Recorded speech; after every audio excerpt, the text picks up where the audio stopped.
Okay, this is our last demo for the day. Hopefully we'll get through without running out of toner, but this is our last demo, so we should be fine. Folks. It's been very hectic today. I've made lots of prolongated demos, and this is off my last settings. I had to open and close the front cover and the settings are frozen in. For some reason it works like that. So now I'm just going to set up for the last demo of the day.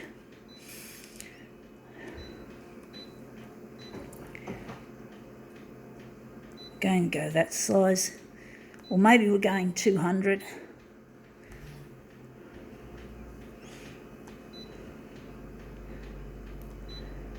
We're going to make it a negative image. Actually, we can't use the contrast, we're going to use the brightness.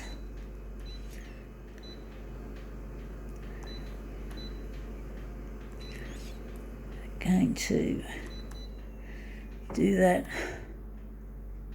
Wondering if we do need the hue or we don't.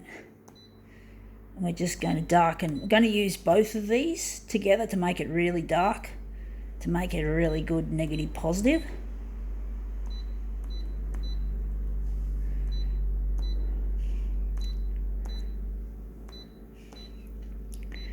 Okay, let's see what we have to demo with. We have here Lifewear magazine, so called, and it's Uniqlo, a clothing brand. Yeah, I don't like Uniqlo, it's pretty boring. Anyway, we're photocopying a section out of this. She's really, she's a zine, I read a little bit of it, a zine maker. Zine makers make self-published works called zines. Z-I-N-E-S is how you spell it. So we're gonna make it into a movement piece. I was going to go and make it a still piece. Going to make it a movement piece.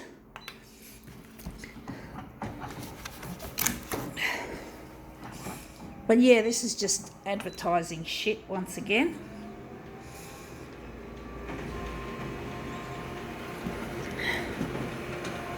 Just a load of advertising, as usual. Everything's about advertising these days. Now this looks really cold. I think we're going to make this positive. I think negative looks shit in this case. Wondering we're going to just go to 100. Don't know why we did that. It's just shit house, folks. And it's going to use up too much fucking toner. Anyway, we're just going to lighten it off.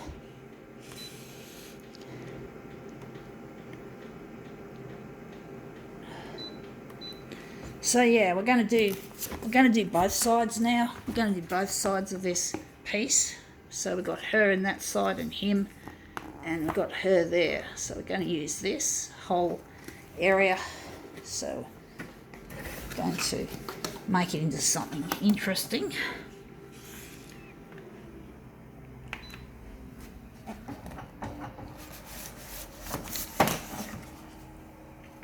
See how that turns out.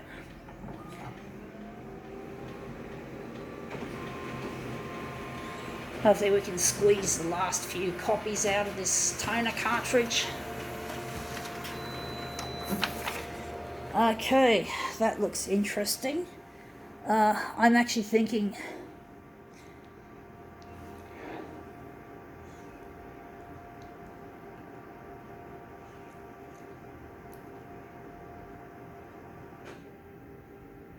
maybe this section could look good. I'm actually thinking that. Going to make that section. Going to enlarge it big, but not 100, not all the way. 300 by 300 is what I was thinking anyway. I think that should be fine like that. So we're just going to discard this. Or maybe it might, whatever. It's just advertising. Advertising sucks. We're going to just take a section out of that. But yeah, advertising really sucks. You know, everything's all about money and about making I don't know why a zine writer would want to show themselves in an advert, because most people who are into zines are against capitalism. But this seems to be, obviously she was seduced by the money. Maybe she was unemployed and needed some money, so maybe a lot of zine writers probably have a lot of difficulties finding work. Doesn't surprise me. So maybe she had to secure what she could as a job. I don't know if I like this. I'm wondering where the centre of the job is going to be. But yeah, you get the feeling zine writers, they don't have that much money to their name. And so now I'm just going to pull that up. I'm thinking I'll have to angle this one. This one needs a bit of an angle to make it more appealing. So I'm going to angle it. So I'm going to give it some angle. But basically, she probably needed money to pay the rent or to put food on the table. It doesn't surprise me. Especially if they make money out of creating zines. Zine writing isn't a lucrative business.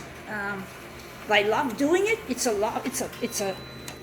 labour of love, and this for some reason has come out no better than the first one. But basically, it's a labour of love, writing zines and making zines. It's a labour of love. You don't do it for the money. You do it because you love it. You do it because you're making a difference. You're making someone happy. You're writing stories about yourself or about your community. It's a very grassrootsy sort of a feel to it, and a lot of them don't have money, so it wouldn't surprise me that she was desperate for some money and decided to pose for this stupid advertising shit. So she had to fucking swallow her pride. And now I'm wondering if we can just move that. I think I got it too close to the edge. Yeah, I have. See, it's too close to the edge, so I'm just going to slide it up just a fraction. And I think we got the angle looking good.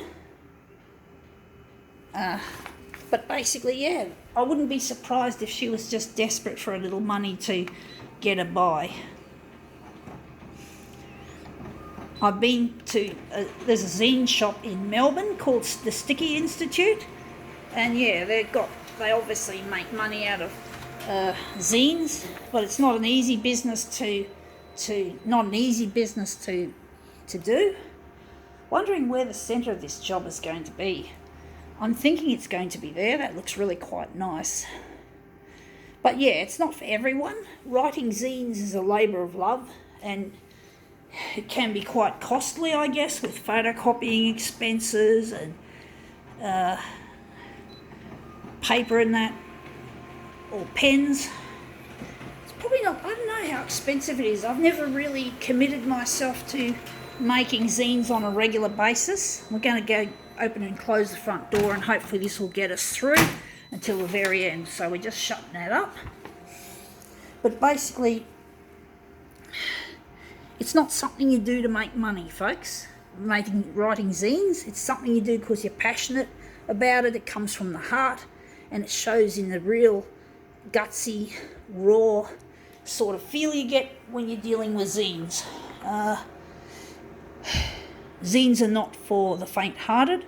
As I said, it's not something you do to make money. So there is a place called the Sticky Institute. Actually, I didn't have to change these. Yeah, I do. Forgot about that. But there's a place in Melbourne called the Sticky Institute, and they actually hold an interesting zine fest every February. It's called the Festival of the Photocopier, because photocopiers are used a lot in making zines. Zine is just short for magazine. It's just a common. But it's not a magazine like the common version which you see in shops and supermarkets and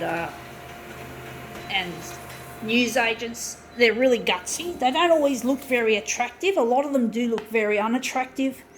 They look very rough and ready, like the person may have been on drugs. But, you know, that's just them being honest, you know, being raw. They're very raw sorts of publications. Some of them are aesthetically pleasing, but there's a lot that are really shows the pain and suffering, the torment of the artist behind it. So yeah, it's very honest sort of writing.